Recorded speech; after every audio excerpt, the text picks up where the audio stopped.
తర్వాత మీరు కొంతమందికి సపోర్ట్‌గా మాట్లాడుతూ ఉంటారు. అందులో సమంత. ఓకే. సమంత గురించి అప్పుడు ఒక 2 ఏళ్ల క్రితం ఆమెని అంటే అప్పుడు అంటే మీరు తెలిసి ఆ మాటలన్నారా? లేకపోతే ఎవరన్నా చెప్తే ఆ మాటలు చెప్పారో నాకైతే తెలీదు. ఒక వీడియో మీరే రిలీజ్ చేశారు. ఒక సెల్ఫీ వీడియో. ఆమెని ఒక డబ్బు సంపాదించే మనిషిగానే చూశారు. ఆమె కోట్లు సంపాదించుకున్నా గానీ, తనకు సమాజ సేవ చేయాలన్నా గానీ, అందులో డబ్బు తీసుకోవటానికి లేదు. కేవలం ఆమెకి లక్షలు కూడా కాదు, వేలు మాత్రమే ఇచ్చేవాళ్ళు అని మీరు ఆమె అలాంటి జీవితం బతికే కంటే శుభ్రంగా బయటకు వచ్చి ఇప్పుడు తన జీవితం తను జీవించడమే బాగుంటుంది అని చెప్పేసి ఒక చేశారు. అది నిజంగా మీకు తెలుసా అని నాకు అంటే అది అనిపించినప్పుడు కూడా నేను విన్నది. క్లోజ్ సర్కిల్‌లో విన్నది. That is one point. ఇక విడాకులు తీసుకోవడానికి అదొక్కటే కారణాలు అని మనం చెప్పలేం కదా! భార్యాభర్తల సంబంధాలనేవి ఎన్నో విషయాల మీద ఆధారపడి ఉంటాయి. అది అందులో ఇంకోటి కూడా మీరేమని చెప్పారంటే, ఆమెకి తల్లి కావాలని ఉంది. కానీ ఆమెని అది కూడా దాని నుంచి కూడా దూరం చేశారన్నట్లు మాట్లాడారు అందులో. జనాల కామెంట్స్‌కి దాన్ని అలా నీకు మదర్ అవ్వాలని లేదు, నీకు తిరగాలని ఉంది. ఇది ఎలా అయిపోయిందంటే సొసైటీ జడ్జిమెంటల్. ఇప్పుడు హీరో, హీరోయిన్ పెళ్లి చేసుకున్నారు. వాళ్ళిద్దరూ విడాకులు తీసుకున్నారు. వాళ్ళ సావు వాళ్ళు చేస్తారు. కానీ మా హీరో తోపుగాడు. కానీ ఆ హీరోయిన్ బరితెగించింది. అంటే ఆడది అంటే జడ్జిమెంటల్. ఇంక ఎవరన్నా కానీ నువ్వు అలాంటి పాత్రలు చేసావు కాబట్టి నిన్ను వదిలేసిండు. నువ్వు అట్లాంటి రోల్స్ అట్లాంటి డ్రెస్సులు వేసుకున్నావు అంటే డ్రెస్సే క్యారెక్టరా? What is the meaning of character? ఇది ఎట్లా ఉంటుందంటే శీలం అంటే ఆడదానికి మాత్రమే ఉండేటటువంటి ఒక ప్రత్యేక పదార్థం అని చూసే సమాజం ఇది. పితృస్వామ్య సమాజం అన్నది. What is the meaning of శీలం? గుణం కదా. శీలం అంటే ఏమిటి? గుణం. అది వస్తువు కాదు. అది ఆడపిల్లకి మగపిల్లోడికి ఇద్దరికీ ఉండాలి. కానీ ఈ పితృస్వామిక సమాజంలో ఎంత మంచి హీరో, మా హీరోకి ఈమె డిజర్వ్ కాదు. ఆమె సమంత కాకపోయినా ఎవరు డిజర్వ్ కాదు స్త్రీ స్థానంలో. ఆమె స్థానంలో ఇంకొకరున్నా సేమే. ఆ స్థానంలో సమంత కాకపోయినా ఒక నార్మల్ ఎవరో వీళ్ళకి తెలియని ఒక బిజినెస్ మ్యాగ్నెట్ కూతురుని వచ్చి చేసుకొని ఆమె విడాకులు తీసుకున్నా అది బిజినెస్ దానికి డబ్బులు ఎక్కువ అయ్యి కొవ్వు బట్టి మా హీరోని వదిలేసింది. లేదో పేద పిల్లని చేసుకొని డివోర్స్ అంటే నిన్న కాక మొన్న దానికి డబ్బులు వచ్చేసరికి కొవ్వు నెత్తికెక్కింది. అందుకే విడాకులు ఎప్పుడైనా అటువైపే వెళ్తాయి, ఒక సైడే ఖచ్చితంగా స్త్రీ వైపే వెళ్తాయి. చూడండి మీరు, పురుషుడు చాలా గొప్పోడు, ఆడేం చేసి ఉంటాడు. నేను I'm not talking about particular hero, I'm talking about men. ఎవరైనా సరే మా హీరో తోపు, స్వామి పూజలు, వ్యక్తి పూజలు. స్త్రీ అంటే పనికిమాలింది, వాళ్ళ అమ్మే మంచిది, ఇంకెవత్తి మంచిది కాదు. ఒకవేళ వాళ్ళ అమ్మ కనుక వాళ్ళ నాన్న దగ్గర నుంచి కష్టాలు పడేవి, మీకు తెలుసా మా నాన్న ఇన్ని కష్టాలు పెట్టాడు, తాగొచ్చి కొట్టాడు తెలుసా నీకు, నువ్వు మాట్లాడతావు మా అమ్మ గురించి అంటే నీ ఇంట్లోదే కష్టం. మీ అమ్మే మీ అమ్మ, ఇక బయటది ఎవరిది కాదు, అంతే. సో నువ్వు చూడట్లేదు కాబట్టి నువ్వు జడ్జ్ చేస్తావు. ఎన్ని మాటలు అన్నారో అమ్మాయిని సమంతాన్ని. విడాకులు తీసుకున్నదే తన పర్సనల్ విషయం. మళ్ళీ సోషల్ మీడియా ఎంత అంటే సోషల్ మీడియాని మళ్ళీ అంటారు సోషల్ మీడియాని పట్టించుకోవద్దు.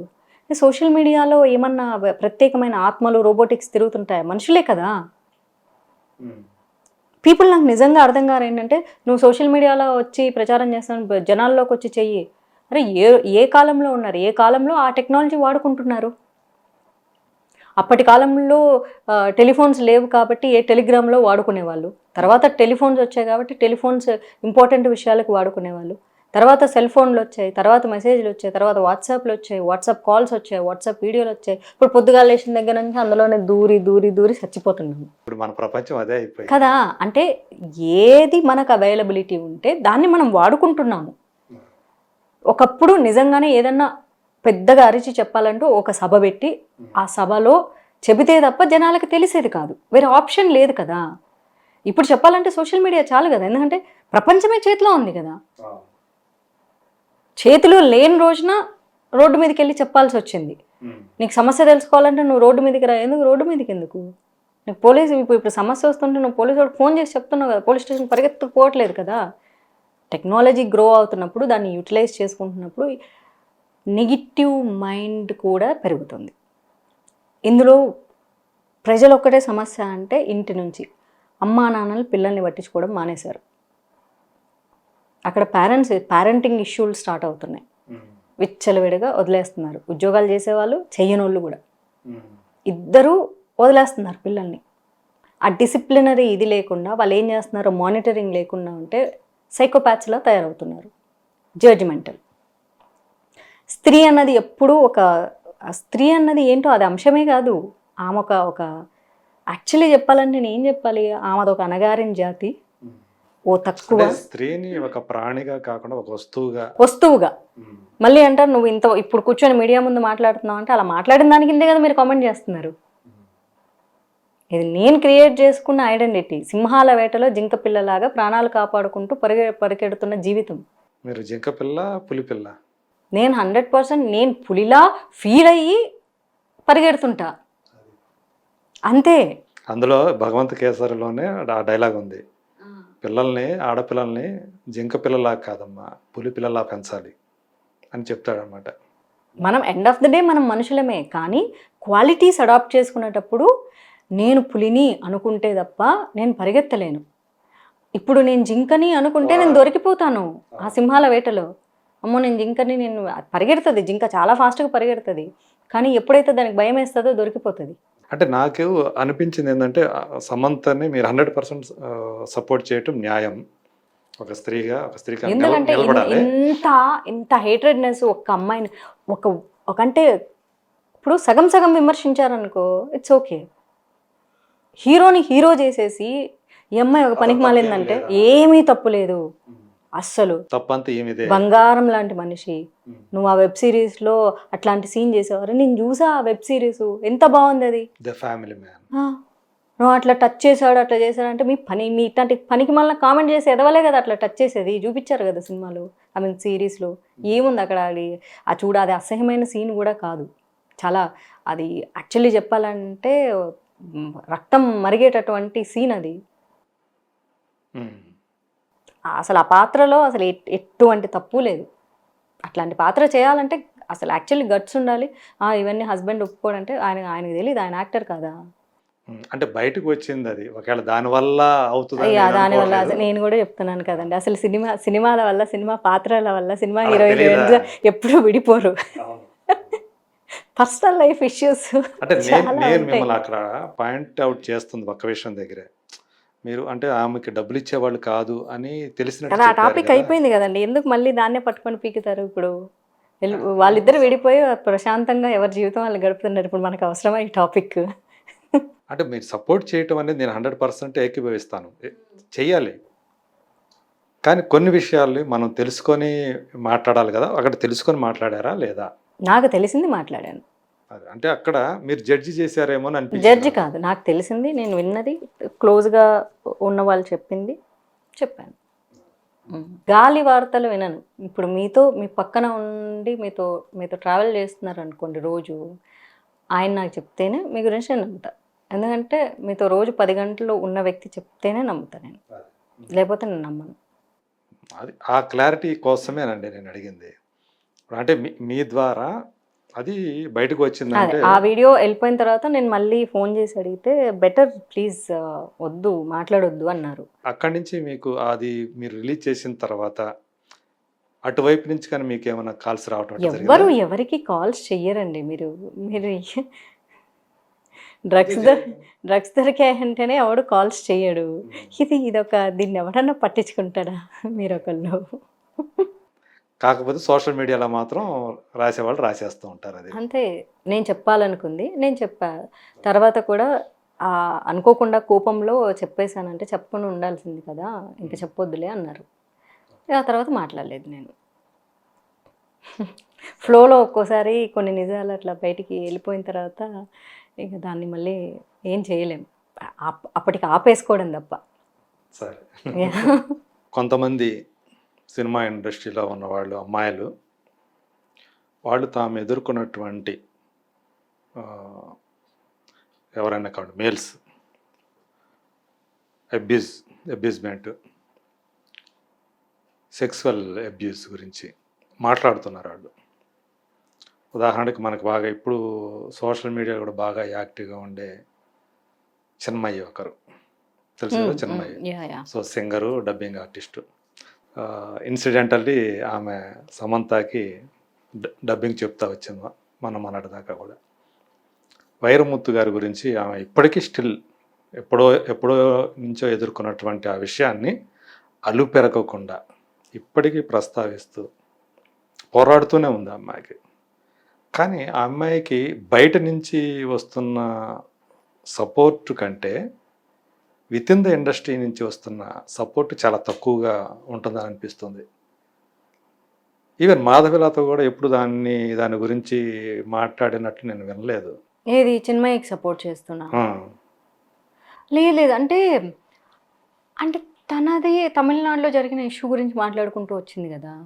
సో అది నాకు తెలియదు. But when I met Chinmayi నేను చెప్పాను, నేను మీ వీడియోస్ చూస్తూ ఉంటాను, బాగా మాట్లాడుతున్నావు అని. That's my experience I'm sharing. నేనేది దాచిపెట్టుకుని నేను మాట్లాడేస్తాను అలాగా. అదే తను స్టిల్ ఇప్పుడు కూడా ట్విట్టర్ల ద్వారా అవును, అప్పుడప్పుడు డిఫరెంట్ టాపిక్స్ మీద నేను తన వీడియోలు చూస్తూ ఉంటా.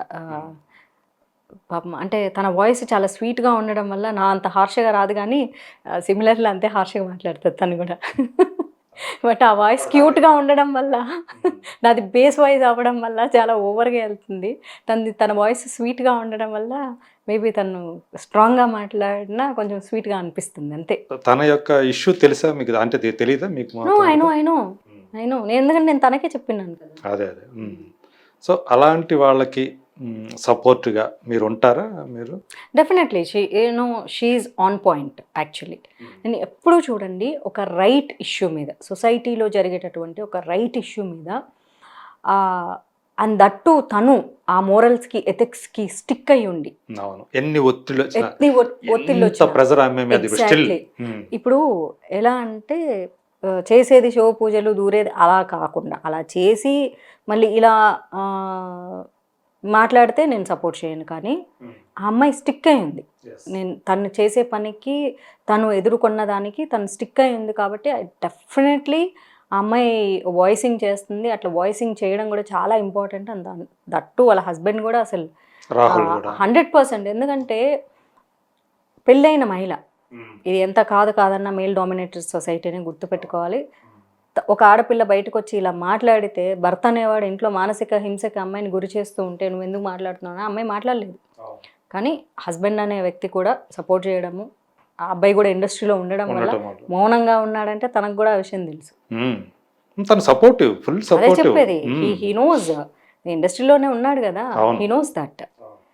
ఇక్కడ కాకపోతే సమస్య చెప్తున్నా కదా, దినదిన గండం నూరేళ్ళ ఆయుష్, నోరు తెరిచి మాట్లాడేసేస్తే దేని గురించి మాట్లాడినా, ఒక కమిట్మెంట్ గురించి మాట్లాడినా, ఒక హిందుత్వం గురించి మాట్లాడినా, ఒక సనాతన ధర్మం గురించి మాట్లాడినా, దేశం ధర్మం, దేశం అంటే దేశంలో జరిగే అన్ని సంఘటనల గురించి, ధర్మం అంటే ధర్మమైన ప్రతి విషయం, అది ఆడపిల్ల అంశం అవ్వచ్చు, గుడి అంశం అవ్వచ్చు, లేకపోతే దుస్తుల అంశం అవ్వచ్చు, ఏదైనా అవ్వచ్చు, అన్ని ధర్మమే కదా. మాట్లాడరు, ఆపర్చునిటీస్ కోల్పోతాం మాట్లాడితే. భయం, ఆ భయం వల్లే ఎవ్వరూ మాట్లాడరు. ఏం పర్వాలేదు, అట్లాంటి భయం మాకేం లేదు అనుకున్న వాళ్ళు మాట్లాడుతుంటారు. సో చిన్మయి తనకు జరిగినటువంటి సంఘటన గురించి వదలకుండా మాట్లాడుతుందంటే, వదిలేసిందంటే ఏదో కాంప్రమైజ్ చేసుకుంది అంటారు. మళ్ళీ స్టిల్ లేటెస్ట్గానే ఒక నిన్న మొన్న ఒక మాల్లో ఒక రిటైర్డ్ టీచర్, అది కూడా ఒక మఠానికి సంబంధించిన స్కూల్ టీచర్ రిటైర్ అయిపోయాడు.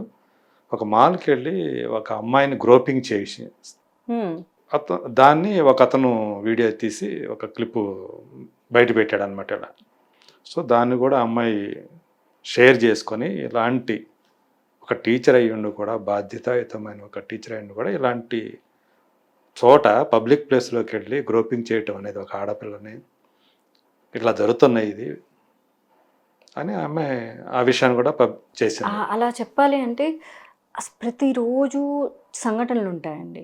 సమస్య ఏంటి ఇక్కడ చెప్పాలంటే, టు బీ ఆనెస్ట్లీ నేను ఒక మాట చెప్తాను, యువత కంటే కూడా 40 దాటిన వాళ్ళే అమ్మాయిల విషయంలో చాలా ఎక్కువ తప్పులు చేస్తారు. యువత అట్లీస్ట్ భయపడతారు, అమ్మో అమ్మాయిని ఏమన్నా అంటే మళ్ళీ కొట్టేస్తారేమో, తిట్టేస్తారేమో, ఆర్డర్ నువ్వు అంటారేమో, కొంచెం ఆ జంకు అన్న ఉంటుంది అబ్బాయిలకి. ఎందుకంటే అది నేను అబ్జర్వ్ చేశాను, నేను కాలేజ్కి వెళ్ళే రోజుల దగ్గర నుంచి. అబ్బాయిలు దూరం నుంచి లైన్ కొడితే అంకుల్స్ అనే వాళ్ళు వచ్చి రుద్ది రుద్ది రుద్ది రుద్ది వెళ్తారు. ఈ సూపర్ మార్కెట్కి వెళ్ళినప్పుడు నేను ఐ ఎక్స్పీరియన్స్డ్ పర్సనల్లీ. లేదా దారిలో ఇలా నడుచుకుంటూ నేను కాలేజ్ నుంచి ఇంటికి వస్తుంటే మామూలుగా మనం ఇట్లా పట్టుకొని బుక్లు వెళ్ళిపోతూ ఉంటాం కదా, అలా రుద్దుకొని వెళ్తారు. ఇలా చూస్తే అంకుల్ ఉంటాడు. అబ్బాయిలు అనే వాళ్ళు అంత డేర్ చేయరు. అప్పుడే నాకు అర్థమైంది, అబ్బాయిలు అనే వాళ్ళు డేర్ చేయరు.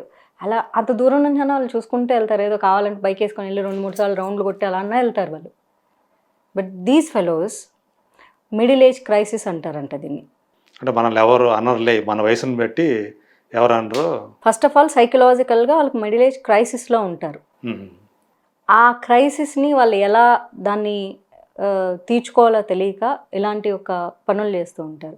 బస్సులో అవ్వచ్చు, రోడ్లో అవ్వచ్చు, సూపర్ మార్కెట్లో. నేను హైదరాబాద్లో కూడా సూపర్ మార్కెట్కి వెళ్తే అలా రుద్దుకొని వెళ్తారు. అక్కడ చూస్తే అంత స్పేస్ ఉంటుంది. మీరు కూడా కొంచెం కన్ఫ్యూజ్ అవుతారు కూడా, అసలు ఏం జరిగింది. వాళ్ళు మళ్ళీ ఏమీ తెలియని వాళ్ళు చాలా అమాయకంగా ర్యాకులు చూసుకుంటూ వెళ్తుంటారు. సో అలా మళ్ళీ 1-2 సార్లు చేస్తారు. రెండోసారి చేసి నేను ప్రతిసారి పిలిచి చెప్పి, ఎక్స్క్యూజ్ మీ, అక్కడ చాలా స్థలం ఉంది, అటు వెళ్ళు, ఓకే, నువ్వు రుద్దకు, ఇంకోసారి ఏది జరిగిందనుకో వేరేగా ఉంటుంది. ఇంకంతే, ఇంకా వాళ్ళు సైలెంట్ అయిపోయి వేరే చూసుకొని వేరే వాళ్ళ దగ్గరికి వెళ్ళిపోతారు.